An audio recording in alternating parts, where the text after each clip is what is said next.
Uh, Imam Zaid Shakir teaches political science at Southern Connecticut State University, and he's the Imam of Masjid al-Islam in Hamden, Connecticut.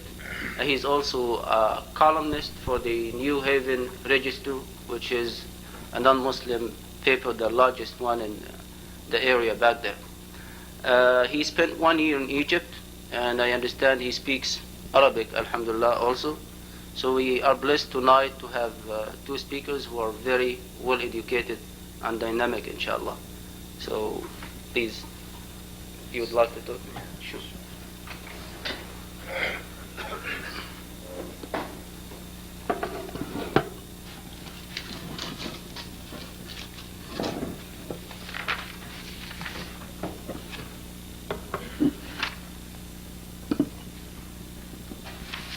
إن الحمد لله نحمده ونستعينه ونستغفره ونتوب إليه ونعوذ بالله من شرور أنفسنا ومن سيئات أعمالنا من يهد الله فلا مضل له ومن يضلل فلا هادي له وأشهد أن لا إله إلا الله وحده لا شريك له وأشهد أن محمدا عبده ورسوله يا أيها الذين آمنوا اتقوا الله حق تقاته ولا تموتن إلا وأنتم مسلمون يا أيها الناس اتقوا ربكم الذي خلقكم من نفس واحدة وخلق منها زوجها وبث منهما رجالا كثيرا ونساء واتقوا الله الذي تساءلون به والأرحام إن الله كان عليكم رقيبا يا أيها الذين آمنوا اتقوا الله وقولوا قولا سديدا يصلح لكم أعمالكم ويغفر لكم ذنوبكم ومن يطع الله ورسوله فقد فاز فوزا عظيما أما بعد فإن أصدق الحديث كتاب الله وخير الهدي هدي محمد صلى الله عليه وسلم وشر الأمور محدثاتها فكل محدثة بدعة وكل بدعة ضلالة وكل ضلالة في النار السلام عليكم ورحمة الله وبركاته الحمد لله Allah subhanahu wa ta'ala has blessed us with Islam. And this alone should suffice us as a blessing. Ali bin Abi Talib radiyallahu anhu made a very beautiful statement. He said, Inna min na'im ad-dunya and yakfika al-Islam ni'matan, that from the blessings of this dunya is that Islam suffices you as a blessing. In other words, if we took nothing else or received nothing else from this dunya, from this world, we only got Islam. No riches, no fame, no fortune, nothing but difficulty and hardship from a material point of view. But we took Islam. That is sufficient, or should be sufficient blessing for all of us. So I praise Allah subhanahu wa ta'ala as He has declared in His book. We say, Alhamdulillah, Hilladhi hadana lihada, wa ma kunna linahtadiya la'ula an hadana Allah. All praise is due to Allah, who has guided us to this. And we would not have been able to guide ourselves had not Allah guided us. This process, that's the theme of this talk, or one of the themes, converting to Islam, is a very serious process. It's a very serious process that we, those of us engaged in the process of da'wah, or calling people to Islam, shouldn't underestimate or shouldn't belittle. If we do, then we might inadvertently push people away from Islam. Specifically, we see a tendency on the part of many people engaged in da'wah to sugarcoat Islam and to soft sell Islam and to make Islam seem very much compatible with the dominant un-Islamic society here in this country. And this attitude de-emphasizes the seriousness of the thoughts that are going through the mind of the potential convert. Because this person is wrestling with serious issues. Myself, I was searching for truth. And this search led me to reject religion altogether. This is very serious. To reject the idea that there was some sort of salvation for me after my life ended in this world. And I became a Marxist. Part of the reason for my rejection of religion was the hypocrisy of the church, where they're talking about spirituality, spirituality, spirituality. That Jesus was humble, Jesus was poor, Jesus was this, that, and the other. As they say, we say Isa alayhi salam is a messenger of Allah. But despite this, what sort of behavior was the church articulating, or members of the church? As the church can't do anything, it's an abstraction. What were members of the church articulating? You went to church and it was a fashion show.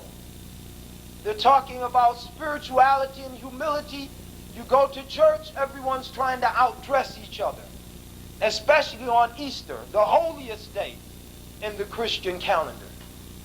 That was the height of the fashion extravaganza. That was the day people debuted their new cars. Bring my new Lexus. I'll bring it out on Easter. And go to church with my new suit. This was utter blatant hypocrisy. The division of the church. The division of the church. Millions, hundreds, not millions, but hundreds of sects and denominations. Everyone insisting that their way is the right way. Jehovah's Witnesses, Pentecostals, Seventh-day Adventists, the Unitarians, the Scientologists, etc. So I rejected this and left religion altogether. Why do I make this point? Not to labor the point or to bore you by recounting some of these events. I make this point to emphasize that there are lessons. If we can't take lessons from our experiences, if we can't share freely and openly with each other, then our case is hopeless. I make this point so we can draw lessons. If we're calling people to Islam, we can make the same mistake as the church.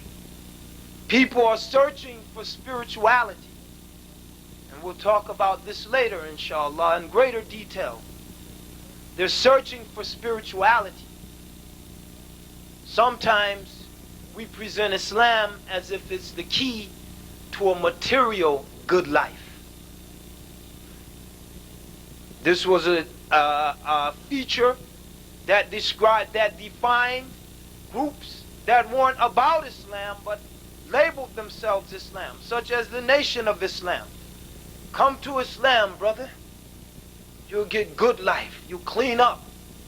You'll improve yourself. You'll improve your condition materially. And people are searching for spirituality. And it can happen to all of us.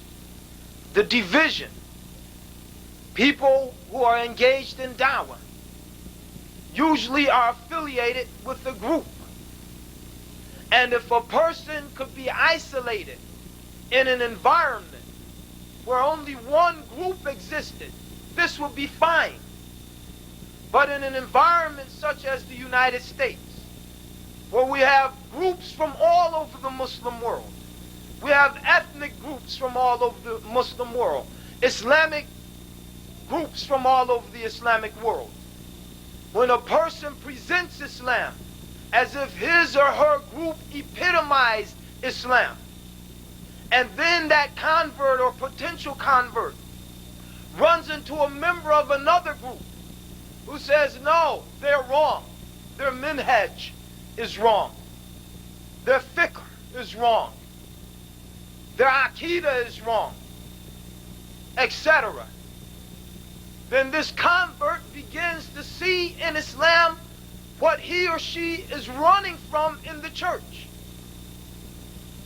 And if we cannot understand the subtlety of this reality, and if we cannot adjust our call to Islam accordingly, our likelihood of seeing massive conversions in this land where people are crying out for Islam are greatly minimized. So there's a lesson in this. The spirituality, I emphasize this. When we present Islam as the key to a good life, a better life, some people believe us. Oh, they're honest, they appear sincere. And then when they come into Islam, if we talk about conversion, the hardships, and they're tested. And the tests contradict the da'wah. Because the da'i, the caller, doesn't want to emphasize the difficult aspects of Islam. Wants to present a rosy picture of Islam, underestimating the fact that this person who is seriously thinking about changing his or her life is prepared for struggle, is prepared for hardship. But they're deluded sometimes into thinking Islam will make my life peaches and cream, a rose garden, as they say. Because many people who are calling people to Islam, they promise a rose garden. The reality should be made known. Allah Ta'ala tells all of us, وَلَنَبْلُوَنَّكُمْ بِشَيْءٍ مِّنَ الْخَوْفِ وَالْجُوعِ وَنَقْصٍ مِّنَ الْأَمْوَالِ وَالْأَنفُسِ وَالثَّمَرَاتِ وَبَشِّرِ الصَّابِرِينَ الَّذِينَ إِذَا أَصَابَتْهُمْ مُصِيبَةٌ قَالُوا إِنَّا لِلَّهِ وَإِنَّا إِلَيْهِ رَاجِعُونَ. That surely we will test you with something of fear and hunger, starvation, loss of wealth and lives and fruits of your labor, and literal fruits. Therefore give glad tidings to those who patiently persevere, those who when they are afflicted with a calamity, they say, verily, we belong to Allah, and unto Him we are all returning. This is a reality, and it's a reality that we cannot escape here in the United States. There's not a bubble around this place. So we think that these tests are something confined to Kashmir, or to Palestine, or to Bosnia, or to Somalia, or Algeria. And then when something happens to shaken us, like the World Trade Center bombing and its aftermath, we're shaken up, as if Allah Ta'ala has promised us these things would never happen to us. The nature of Islam, the nature of kufr, the nature of shirk, the nature of the enemies of Islam doesn't change with time and place. If it did, the Quran as a final revelation to humanity would be irrelevant. But the Quran is very much relevant, and it has much to say about our situation. So don't sugarcoat Islam, because Allah knows best. If Islam were sugarcoated for me, I might have asked, if Islam is so compatible with Christianity, if it's so much in harmony with the American dream, then why should I change? It's safer for me to stay where I'm at, because I'm getting the benefits of Islam anyway. There has to be a contrast.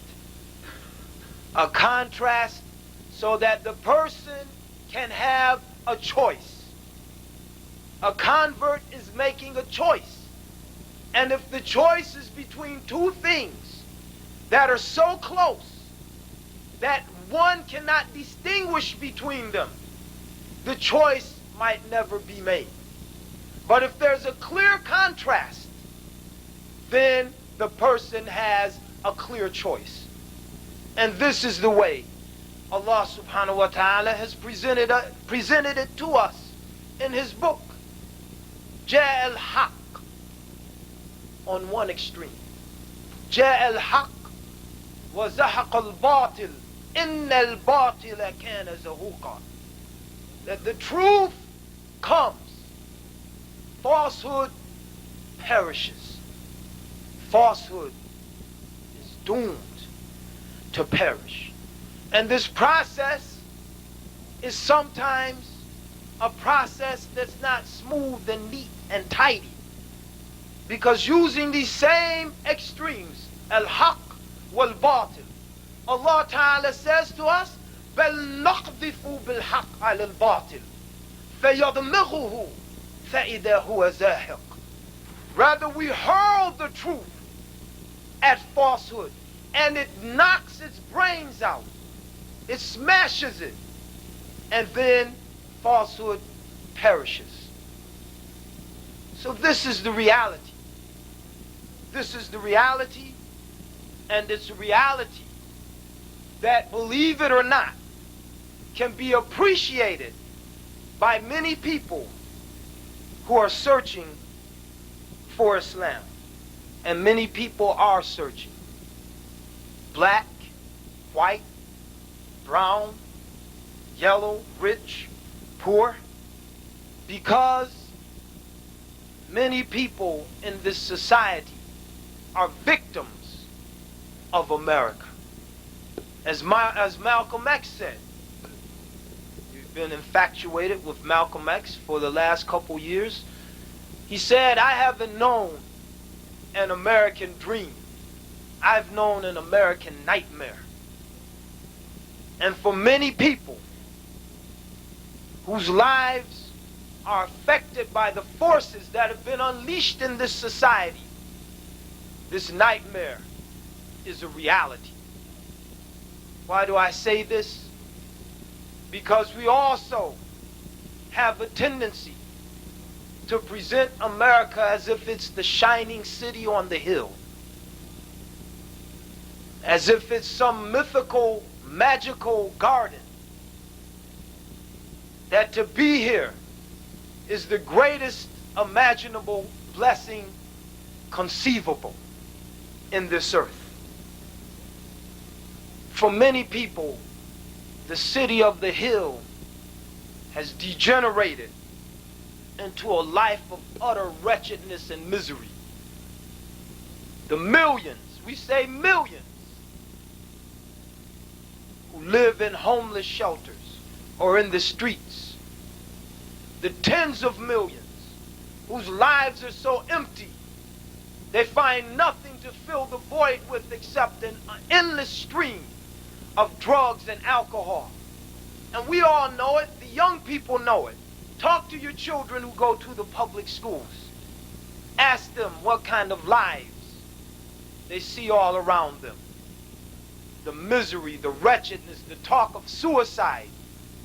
Why are the teenagers killing themselves in the suburbs and killing each other in the inner city? They're victims of America. And we have to understand the forces at work here before we, as Muslims, become unwitting victims. To a large extent, those of us who have grown up here, myself included, but more particularly our youth, are the children of what's increasingly being described as postmodern society. A society which has unleashed forces that are shaping and affecting all of our lives.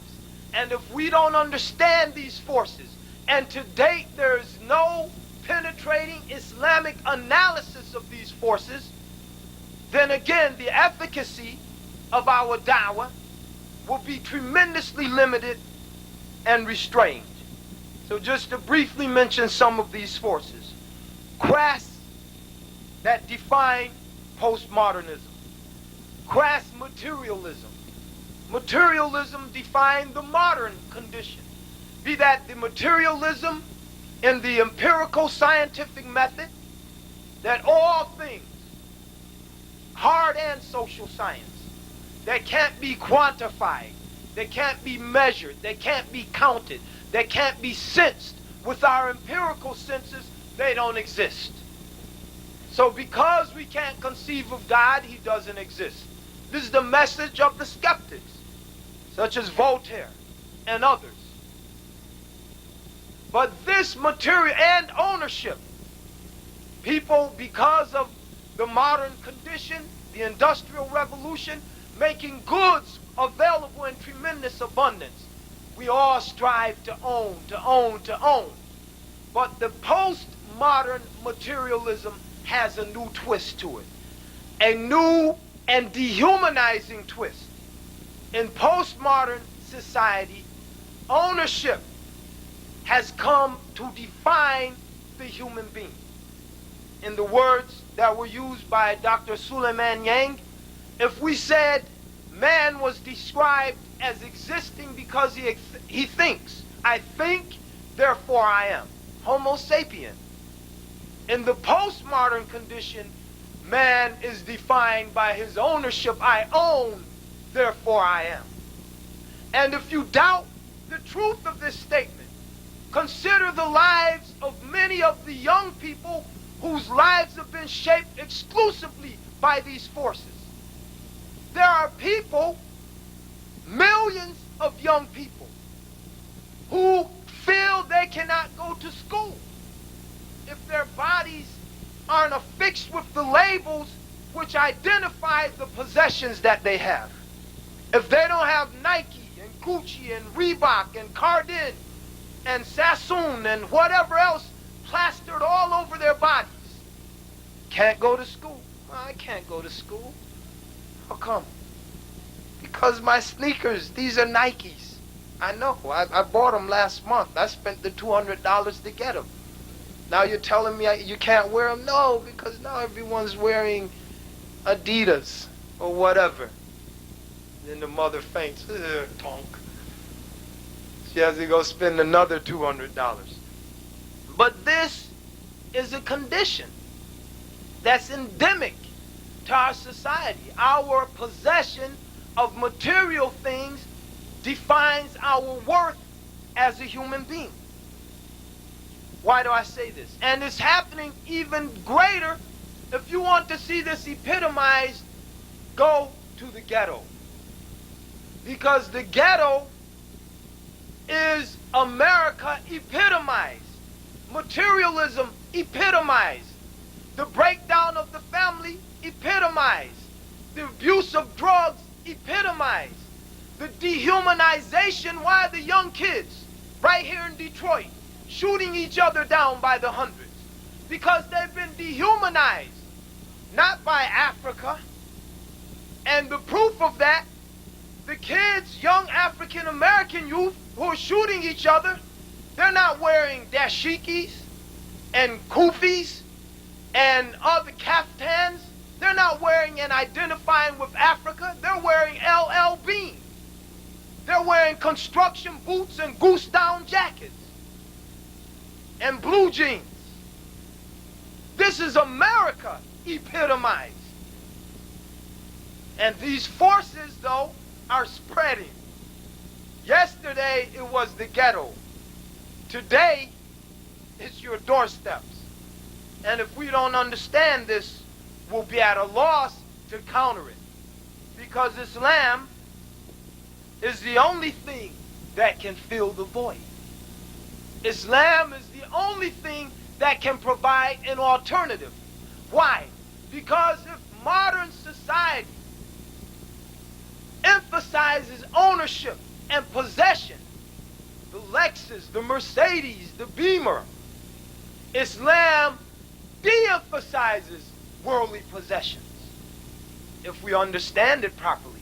And this is why I say we cannot soft shoe Islam. Oh, Islam, you could, don't forget your share of this world. لا تنسى نصيبك من الدنيا.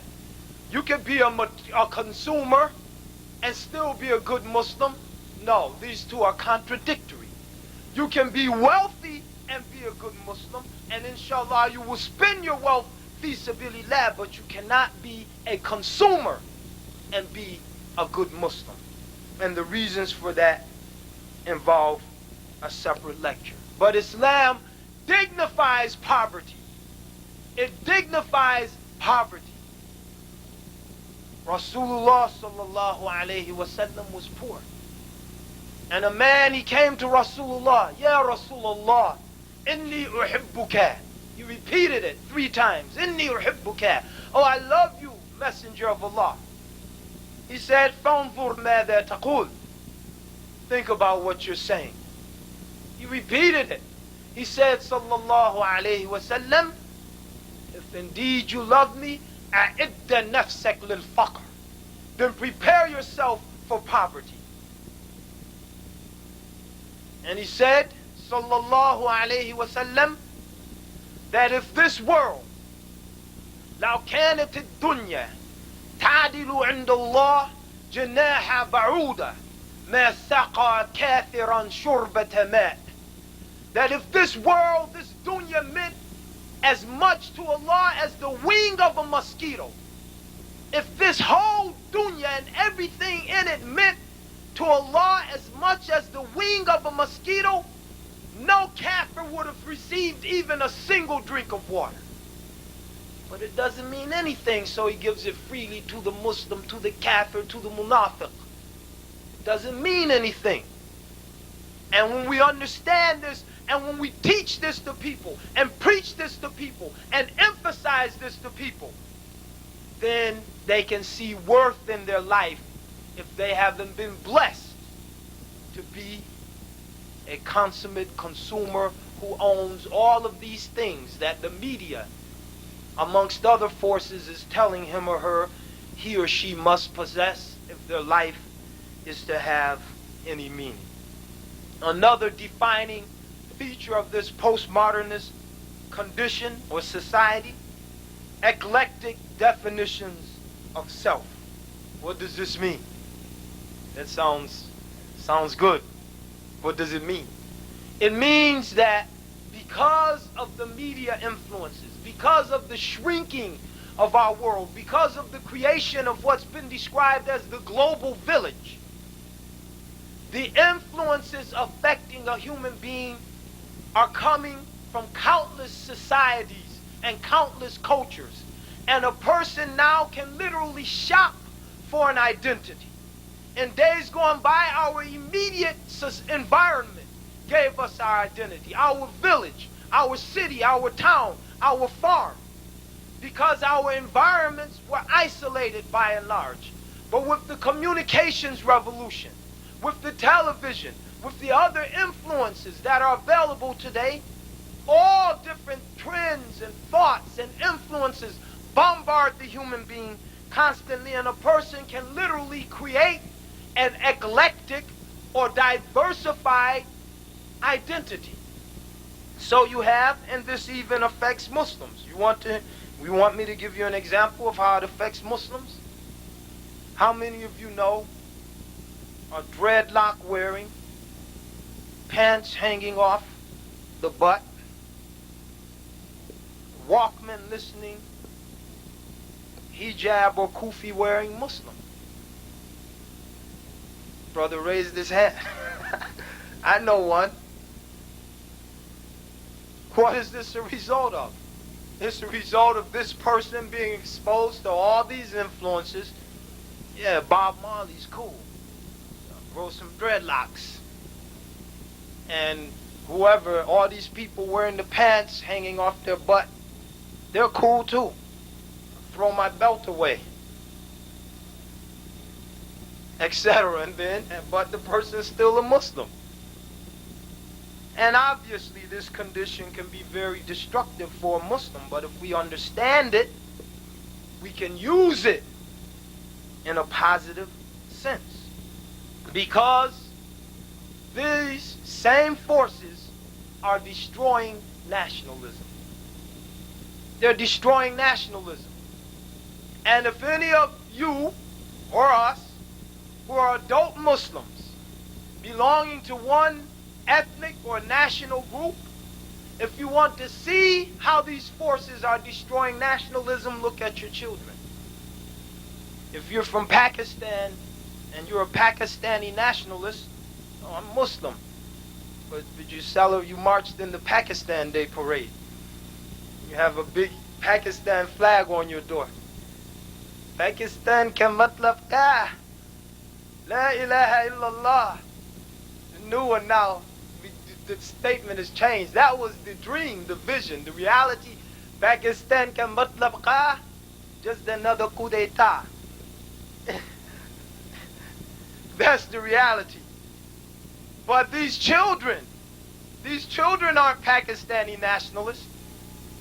They can wear the clothing and put on the dress, but the feeling's not there because their lives have been shaped by different forces. And this can be very positive for Islam because these children, the Pakistani masjid and the Egyptian masjid and the Palestinian masjid and the African American masjid, the sectarian reality that has defined Islam thus far in this country becomes irrelevant for them. And they're just as comfortable here, there, or anywhere else. And if you want to see their comfort, look how aroused many of them get for the various Muslim causes. They could identify with Bosnia as well as they can identify with Kashmir. They could identify with Philistine as well as they can identify with Somalia. And many of us have trouble trying to keep up with them. Whereas their parents, they can identify with Philistine and a Philistini. They could identify with Pakistan. They could identify with whatever their immediate ethnic reality dictated. But the children who are shaped by these mixture of forces are identifying with an international reality. And this is very positive. And as Muslims, we have to build on this. And we have to understand this as we go about the process of da'wah. Thirdly, traditionalism is under severe assault in this postmodern world. We hear a lot, some of us, about deconstruction. Deconstruction is merely a code word for the destruction of all traditional points of reference in a society. Traditional values, morals, customs, anything is under attack. And its value is being challenged. And Muslims should be very careful because this deconstructionist assault is also targeting, as its greatest target, Islam and the Muslims. Everything is under attack. The result? Alienation. human beings have to have reference points. When all reference points are taken away, a human being is alienated. Literally, what is an alien? A stranger.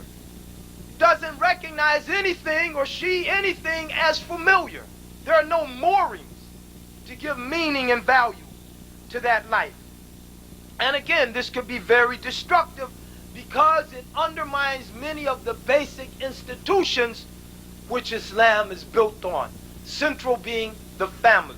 And since I have a little extra time, I want to read you a direct quote so that you can understand the agenda of someone like Hillary Clinton or Jocelyn Elders or other feminist radicals who are in policy-making positions. Here is, in a nutshell, the essence of the feminist agenda. So listen very carefully while I read this. To some American female writers, the family is indeed the core of corruption and in need of abolition. This is a direct quote. The primary arena for this dominance is, of course, the family, which Alison Yager, a professor at the University of Cincinnati and head of the American Philosophical Association's Committee on the Status of Women in Philosophy, sees as a cornerstone of women's oppression. The family, in Yager's view, enforces heterosexuality, as if that's bad, and imposes the prevailing masculine and feminine character structures on the next generation. Yager, for one, would like to abolish the family altogether and create a society where, with the aid of technology, one woman could inseminate another. Men could lactate, and fertilized ova could be transferred into women's or men's bodies. All that is preventing this, according to the gender feminists, is phallocentricity and androcentricity, the view that society is organized around the male and his sexual organs. The feminists, ablaze with revolutionary rhetoric, have set out to overthrow this system. What feminists are doing, the philosopher Barbara Minich has said, is comparable to Copernicus shattering our geocentricity, earth centricity, Darwin shattering our specimen centricity. We are shattering androcentricity. Andro means male. And the change is as fundamental, as dangerous, and as exciting. This is where these people would like to see all of us head. And they're attacking these institutions with ferocity. But many people have been raised to think otherwise, including all of us as Muslims, that homosexuality is wrong, that the family does have value, that gender roles are important.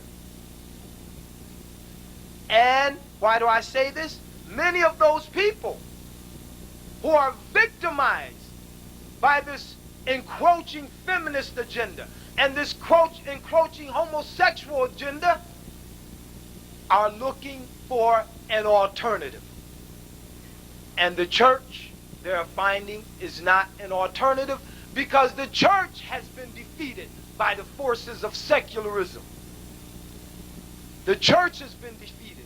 The church is saying now homosexuality is okay. They really don't have a choice in light of the condition of many priests.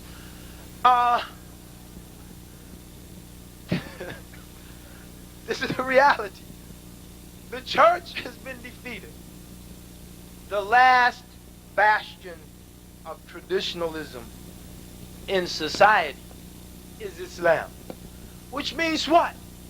The last source of peace and tranquility for human beings is Islam. Because this modern and postmodern condition, it emphasizes movement. It emphasizes change. It emphasizes skepticism, lack of certainty. It emphasizes doubt. And when you doubt and full of doubt, you have no rest. You have no rest. But Allah Ta'ala tells us the highest state that we can attain to in this Islam is the state of a rested and contented soul.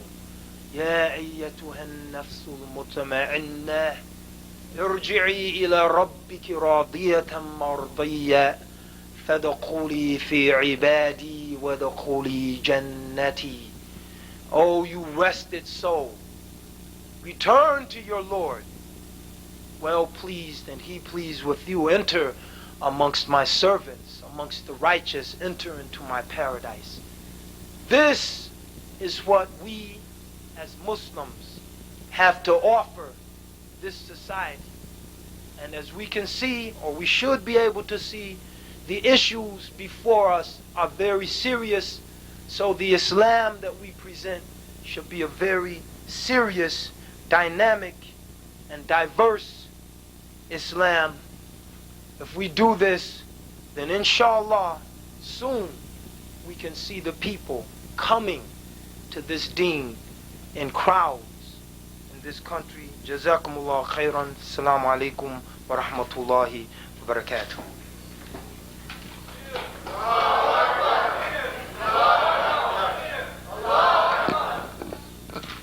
Thank you, Brother Zaid. That was, alhamdulillah, beautiful. We will have the question and answer. So please, if you have questions, we have 2 mics here. So just come to the mic and ask your question if you want to. You can write your question too if you want to write it down.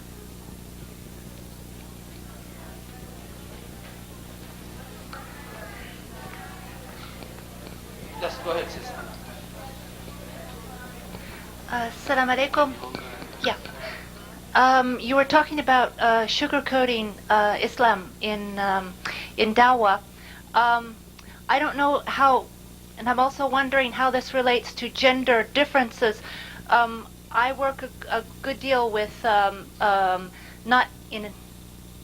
with teaching women, new women converts, or teaching people who come to, women who come to learn about Islam.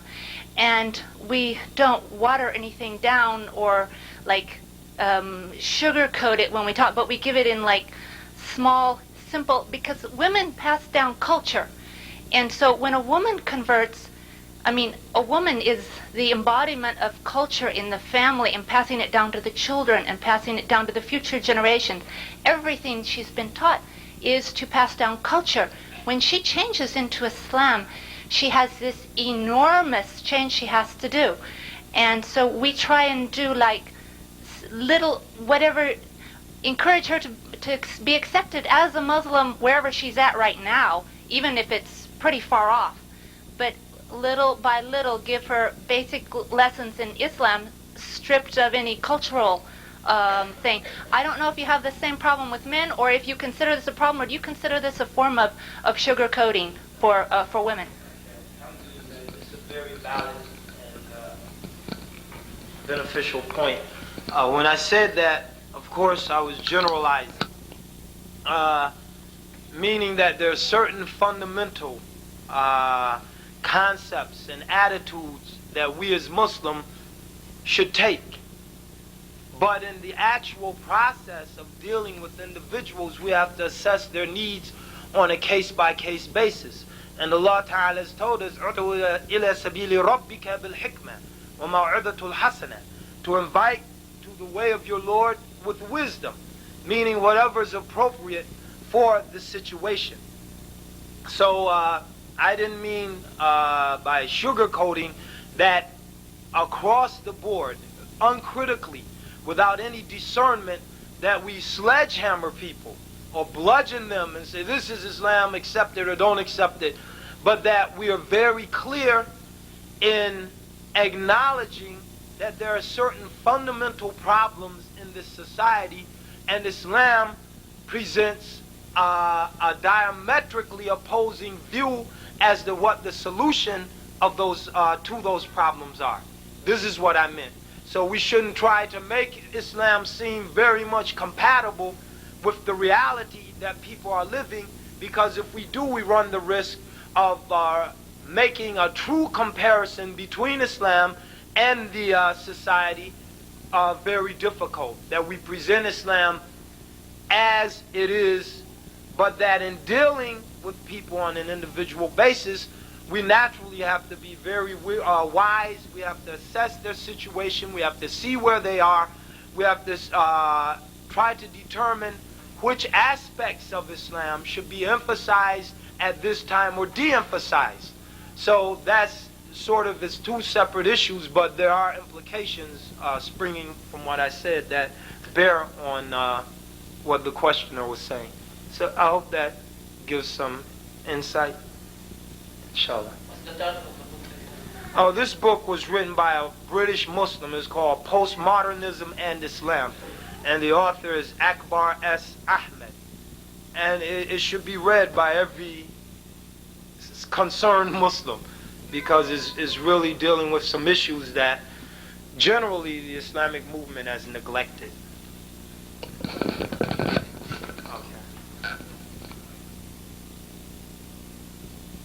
Alaikum. The question that I'm going to ask was referring to the nationalism and how you said that this society deteriorates nationalism and that's a positive effect, or like of this American society. I'm from Charlotte, North Carolina, and I'm sure this is a problem in many other cities.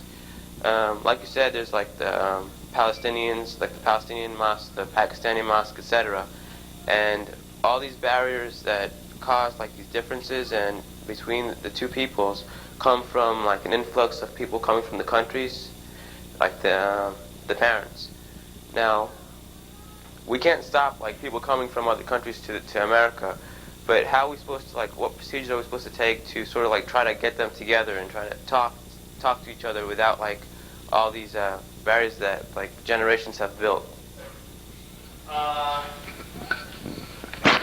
best thing is the youth who have a different vision and whose lives are affected by different forces should take the initiative. And what we've done in our area, one thing we've done, we've initiated what we call an international halakha. We notice that people, their study groups tend to break down along national lines. And nothing's wrong with this as far as it goes. But we said, okay, then once a month, we'll all get together and have a study group. And what we do is we study tafsir. We started with Al-Fatiha and we've moved through Baqarah. And we try to memorize the 5 ayat and discuss them and get all of the Muslims together in one of the masajid. So this is a thing. We've had a program called a Unity Dinner where we alternate between all of these masajid sponsoring a dinner once a month and bring a guest speaker in. And so now what we do, we get people to go to the different masajid, because sometimes we seem to forget وَأَنَّ الْمَسَاجِدَ لِلَّهِ فَلَا تَدْعُوا مَعَ اللَّهِ أَحَدًا, that the masajid are for Allah and call on no one as a partner with Allah. And we won't think of going over there, oh, that's for the Tablighi Jamaat, that masjid. And so by doing this, we break down the barriers step by step. Now we get all the Muslims together in one masjid. Then the next month we get them together in another masjid, etc. So I think there are practical things that we can do to begin to break down these barriers. But most importantly, I think what you have to do, and those like-minded, is build on this imperative that you feel for unity and make as many friends with as many Muslims from as many different backgrounds as you possibly can, and bring them to your house and go to their house. And this is the way we break down the barrier, because Islam, there's no jet-set methodology for spreading Islam, for breaking down negative trends. It's simple, common steps. And this is why Islam is so unstoppable, because if it were something really sophisticated, then they could create a computer program to deal with it. But it's so basic that they overlook it. And Muslims are just visiting with each other, praying together, and they're spreading the love and the brotherhood and creating real bonds and real relationships. So again, I hope that provides a little insight into this situation. Can you wait until I ask the question and then? Will you sit down next to Well, the next question is coming from one of the sisters, and is dealing with one of the points that you raised in your discussion, dealing with the poverty. And you mentioned, statement about poverty, and Islam praises poverty. On the other hand, we have seen Prophet Muhammad ﷺ, as she's saying, would like to disagree with the statement, as Prophet Muhammad ﷺ said, bless the good money of the good man. And also, there is in more than one place we see Prophet Muhammad ﷺ saying, asking Allah protection from poverty. You see what I'm saying? So when Prophet Muhammad, أعوذ بك من الفقر, I seek protection from you, Allah, from the poverty. I seek protection of Allah from the poverty. This is what Prophet Muhammad ﷺ is saying. Apparently, in more than one place we see that he's against poverty, or Muslims becoming poverty. We see the rulers or the people who have the money and control the money and are propagating the same idea. It is, guys, Islam encourage you to be poor, so, and at the same time they take all the money, all the wealth of the Muslims. So how can we make a balance between all these factors? I understand the point, so inshallah. Yes. I think that the sister didn't listen. I didn't say Islam encourages poverty. I said Islam dignifies poverty. I said Islam dignifies poverty. And why do I say this? And one of the ways it dignifies poverty is by showing us that our example, our qudwa, our uswa, was a poor person.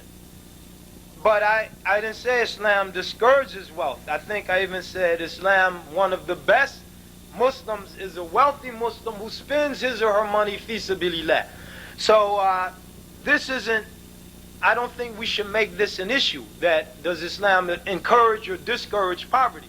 Islam also warns us against the poverty that pushes you away from worship, and the wealth that preoccupies you from worship. There's a hadith. So there is a balance. But by emphasizing that Islam dignifies poverty, why is this relevant for us? Because increasingly in America, you're going to have poor people. You're going to have, what do you think this NAFTA and the GATT and the Trilateral Commission and the globalization of trade is all about? Or what its inevitable byproducts is going to create, as already has, a class of super wealthy that we have, and those are the ones who control the corporate wealth in this country.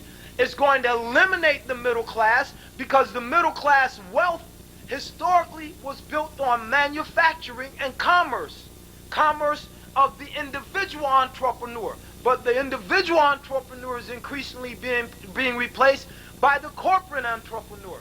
An individual manufacturing capacity in this country is being shipped to Mexico and to Taiwan and Sri Lanka, etc. So you're going to have, and you see it happening now, an expanding class of poor people.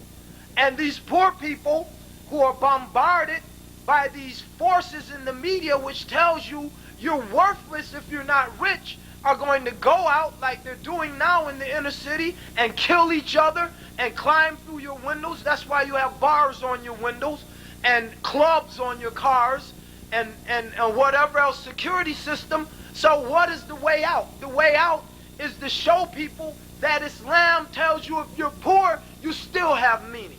And if you're poor, you can still live a dignified life. And if you're poor, that you will be amongst the majority of the people of the Jannah. This is the point I'm trying to make. And if we as Muslims avoid this, because our lives at the current times are not affected by these developments, then sooner or later it's going to catch up to us. So all I'm saying is that the da'i, the one who's making da'wah, has to be aware of these forces and aware of these realities, because increasingly as we go into the 21st century, these are going to be the realities that define the condition of people here. And you see it now. When I was a teenager, I could go out any day of the week and find 5 or 6 jobs. As a teenager, any day of the week, I could go out and get 5 or 6 jobs. I can't do that. Now I could search for 6 months and not get a job. Many of you, when you came to America, the same condition prevailed. Now you're riding home. Don't come. Don't sell your business. Yeah, man. Keep your business. The pastures aren't so green anymore. So the point I'm making, that Islam doesn't encourage poverty, but Islam dignifies poverty. And it says if you're poor, you still have meaning. And you still have worth. And you still have value. So now you can be poor and not worry about keeping up with the Joneses. Not worrying about going out and shoot somebody to take their sneakers. Because Islam has taught you that it doesn't matter what kind of shoes you have on your feet. You praise Allah that you have feet. In other words, we control poverty, not poverty controlling us. And this is exactly what happened with Prophet Muhammad, peace be upon him. Dignified poverty, as you said. Yes. You see, he was in control, choose to be poor, alhamdulillah. May Allah bless you for so that was the point. Your comments. But that was a good point, though, that the sister raised. Jazakallah. We'll take the brother and the sisters over here. So let me help you with this mic for recording.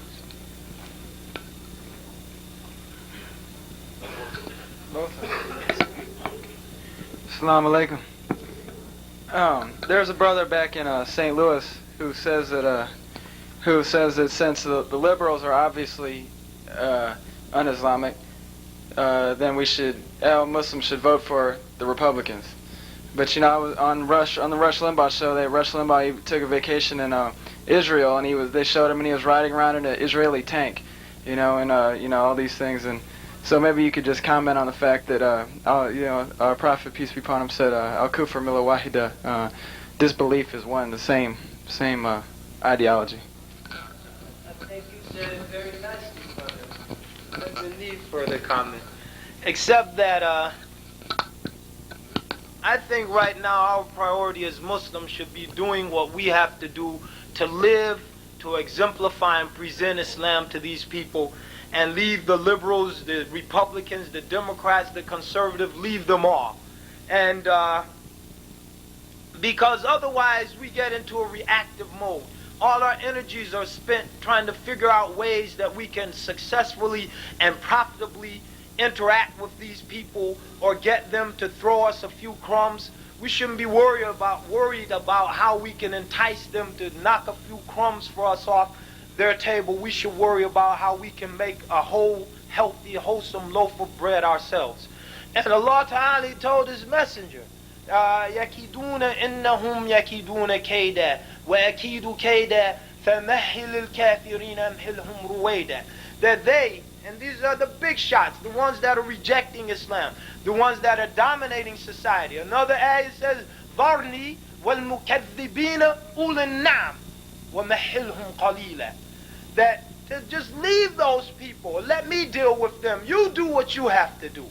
And I think one of the tragedies of Islam in this country is that we are being diverted by these illusionary smoke screens that are being thrown up to divert us. And we have to concentrate on doing what we have to do and forget about Rush Limbaugh and his ilk, or Hillary Clinton. That's, you get Bill and Hillary together. Hillary Clinton and their ilk, and worry about being the best Muslims we can be and presenting Islam, and then creating an independent force for the change of this society, the peaceful change.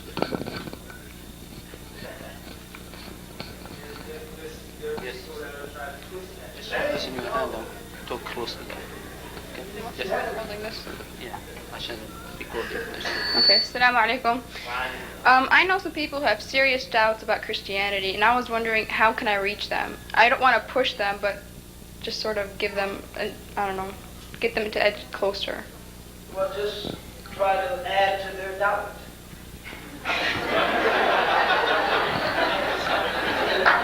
Very subtle.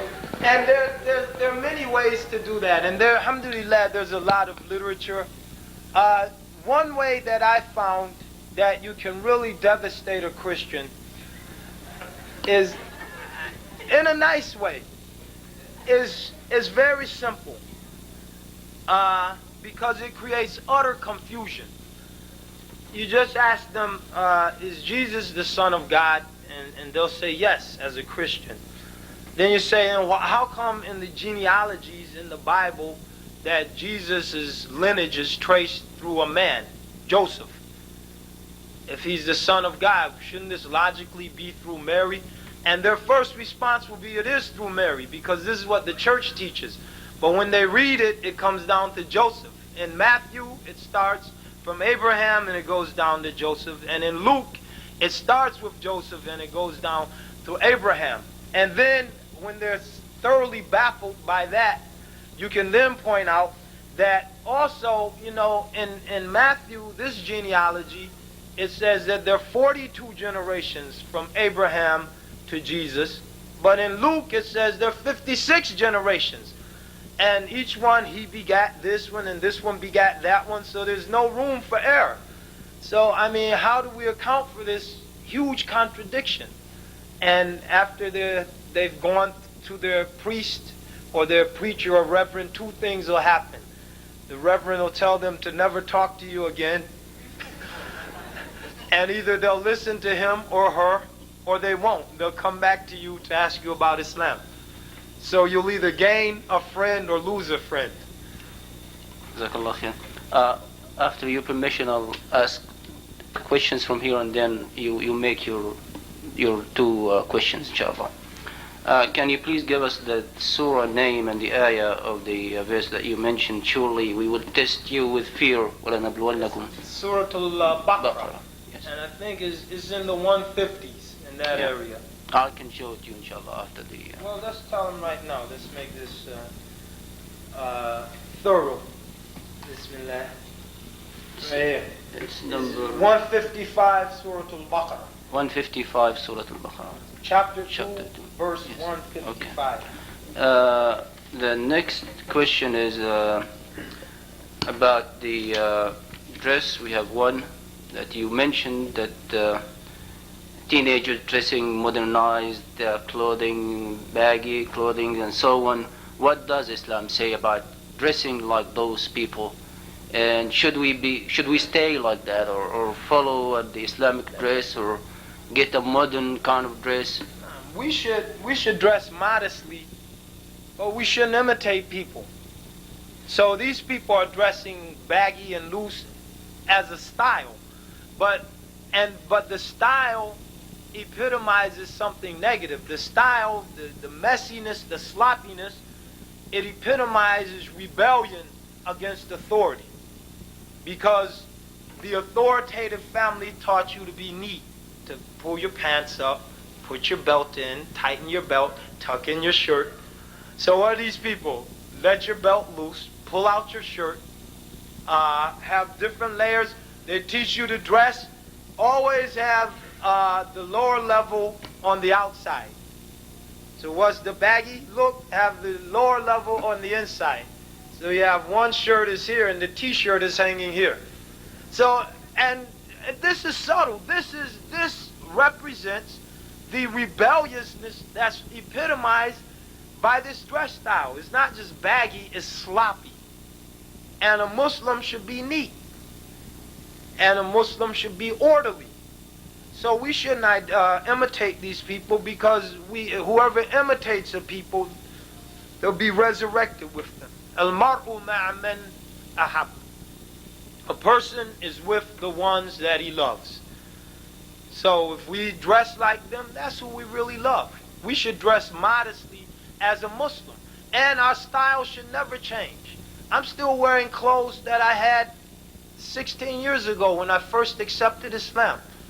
Could ask my wife. She's trying to get me to throw them out. That's old and worn out.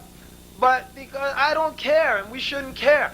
As long as we're neat and clean and modestly attired, that's it. And if we're consistent, these people, they'll follow us, because they're lost. Jazakallah khair. The next question is, how do we deal with people who say, for example, drugs should be legalized, or women should be liberated, in the way you mentioned in your lecture, of course. So how do we deal with that, with those people? Well, the people advocating the legalization of drugs, they're not advocating it to make drugs more available. They're advocating it to take the criminality out of it. But as Muslims, the way we deal with it is from an Islamic frame of references. We say whether drugs by the U.S. Constitution or by the penal and civil or criminal code of any city or state are legal or illegal, they'll always be illegal to Allah Ta'ala. Because the Prophet has said that whatever intoxicates in a large amount, a small amount is forbidden. Any drug, alcohol. So what's the bottom line? The bottom line is we just neutralize the whole debate. The debate is about whether it's more beneficial to society to legalize or not legalize drugs from the criminality point of view. If you legalize it, you destroy the gangs. If you legalize it, you stop the turf wars, the killings, etc. Because now you walk into the drugstore and buy your cocaine. Or you go in the Stop and Shop to the cocaine machine, put in about 25 quarters, and you get your vial of crack. So you've decriminalized it. And this was the whole argument for one of the arguments for ending prohibition. When alcohol was illegal, that you got rid of Al Capone and his ilk. So this is an irrelevant argument for Muslims, because rather from a criminal point of view it's legal or illegal, it's going to be illegal, and we're going to discourage people from using drugs. So the question isn't whether it's legal or illegal, the question is whether taking drugs benefits or destroys the dignity of a human being. Whether they're illegal or legal, they're unbefitting for a human being. And this is what we as Muslims deal with. Because whether it's illegal or legal, people are going to use it as long as they have the need in their life for drugs. So we should emphasize to our friends who get into that debate, like, look, the issue is, why do people need drugs? And if you need drugs, you should look at why I don't need drugs. And I'll tell you why, because I'm a Muslim and I pray and I have a relationship with my Creator. And if you become Muslim, you won't need drugs anymore. And you won't care if you have to buy them from the boys in the hood or from the vending machine at the corner pharmacy. It's irrelevant. And in terms of women's liberation has been the greatest curse to be visited upon women, because it's been nothing but misery for the average woman. And women's liberation, in fact, shows how far this society has dehumanized women. Because women's liberation means what? The ability of a woman to imitate a man on the one hand, or to be to be the object of the unrestrained lust of men. And you see this.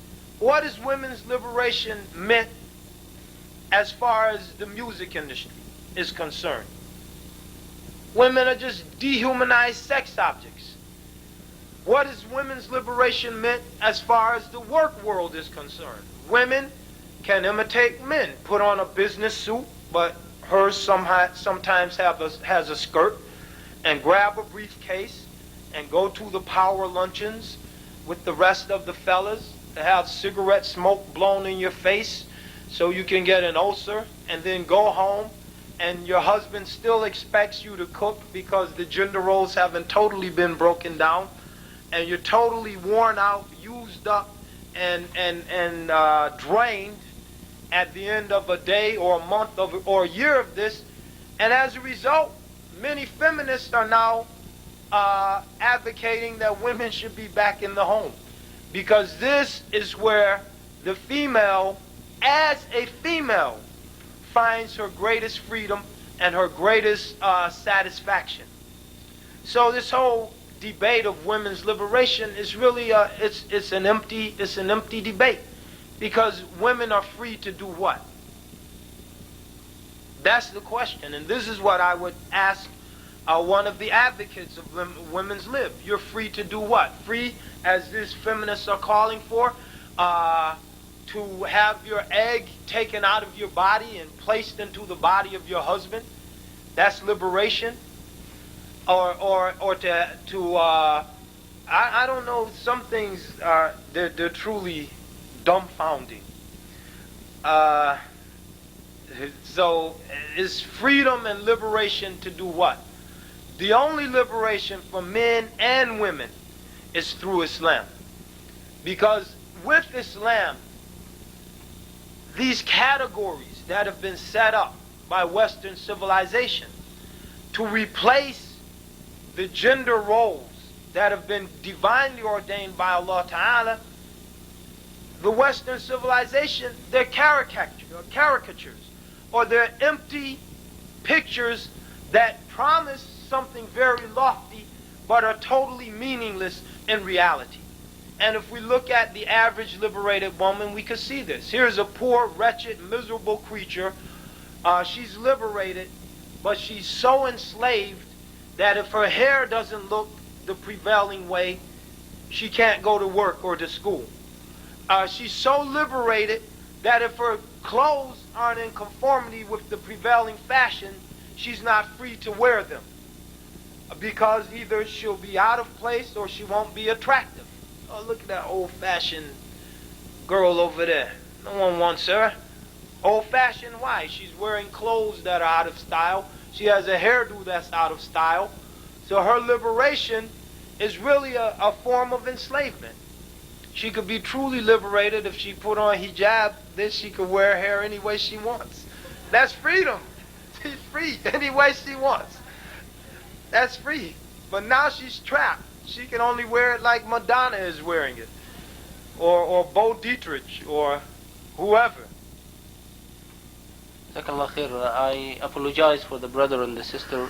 If you don't mind, we're running out of time. If it's a comment, I would kindly ask you to make it. If it's a question, we delay it till tomorrow. Well, let them be the last questioners, inshallah. Okay. I promise you give a short answer.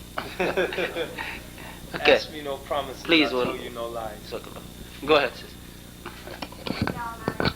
Fine. As an American, I was a Christian, and as a Christian, I would have to go to people and witness to them.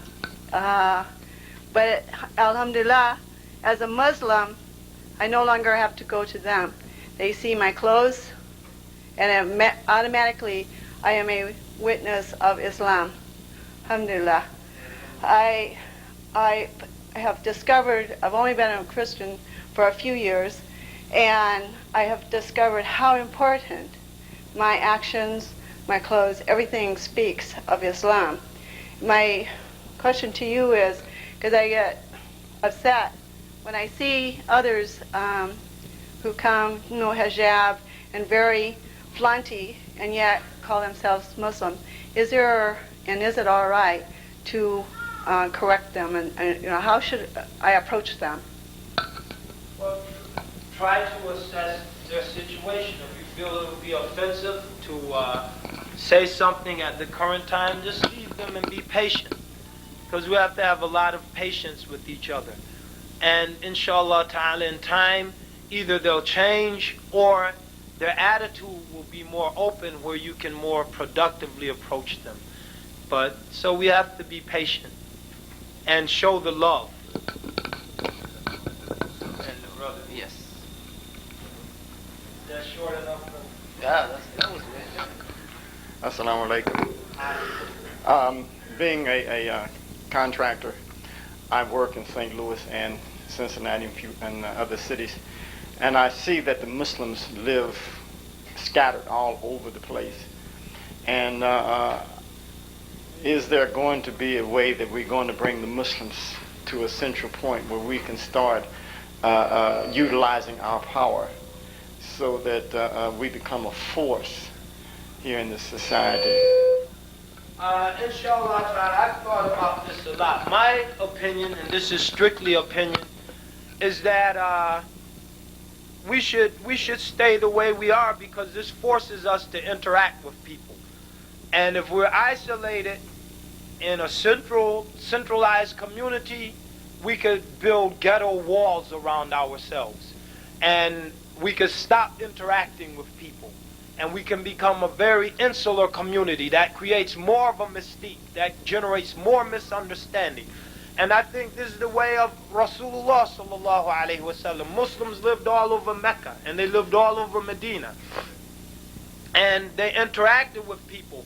And I think that we should have the vision that we're going to become a force when everyone becomes Muslim. Then we won't have to worry about this issue. And this can propel us. But if we start with the assumption only so many of Americans are going to become Muslims, so we better circle the wagons now, etc., and then plan accordingly, I think that this is a defeatist attitude. I think that we should have the vision that one day, and it's happening now. Islam is spreading like cancer, literally. And because it's spreading exponentially, and we don't perceive it because we look 1, 2, 3. But I'll make a brief parable, and I won't say anything else, Brother Hamid. Think of the lily pad in the pond. So you have a pond, it's a finite pool of water, and you have one lily pad. Every day that lily pad splits in two. So you start with 1 on the first day. The second day you have 2. The third day you have 4. 8, 16, 32. Alright? After 30 days, the pond is completely covered with lily pads. On what day was it half full? This is a question. The 29th day. So it took 29 days to get half full, but it only took 1 day to full the other half, because that half split. So this is how Islam is growing. So the numbers might seem small, but the growth is exponential. It's not numerical growth. Because when one person becomes Muslim, that person has his or her circle. So then they influence someone, and that person, they have their circles, their family, their friends, and they influence people. Then it starts to overlap. And then before you know it, inshallah ta'ala, this whole place it'll be Muslim. And then this whole discussion about centralizing and all this will be irrelevant. But I think at this point, that might not be the most productive thing, because it might encourage an insular attitude and community. Wallahu a'lam. Jazakallah khair. I still have 2 questions from the sisters, so what I'll do, we'll start with them, especially the sister that sent this one, since I haven't read this one. Goes with tomorrow's lecture nicely, so inshallah we'll start with it tomorrow. So I'll give it to him, he will start with it inshallah. And this one I'll read it, and I promise we'll work on it tomorrow too inshallah. We thank our brother Zaid Shakir, may Allah bless him for what he said, and may Allah let us all learn inshallah. Before we conclude, let me tell you that tomorrow's program inshallah will be here at 9 o'clock, and the first lecture will be again by Imam Zaid Shakir, and it will be titled, What Does It Mean to Be a Muslim? What does it mean to be a Muslim? So this is going to be how you show your commitment to Islam. If you call yourself a Muslim, what should you do? How you should do it? People who are not committed to Islam, how they can get committed, and so on. So that's going to be at 9 o'clock inshallah. So we hope to see all of you here tomorrow inshallah. سبحانك اللهم وبحمدك نشهد أن لا إله إلا أنت نستغفرك ونتوب إليك والعصر إن الإنسان لفي خسر إلا الذين آمنوا وعملوا الصالحات وتواصوا بالحق وتواصوا بالصبر. جزاك الله خير. Wait, let me come down there. This one too might need it tomorrow, so I'll try to get you. Okay, جزاك الله. كيف هتيجي تساعدنا ليش ما تمسك العالم يعني البرامج كله لأن طب نص طيب اخونا اللي بيمسك لجنة الخدمات طيب ما ظبط. امسك من الصبح لغاية الظهر كده اديني فرصة انا اطلع شوية اعمل شوية حاجات، عايز اعمل حاجات مش عارف اعملها. لا تاخد النص الاولاني ولا النص الثاني؟ خلينا نشوف البرنامج. شوفنا.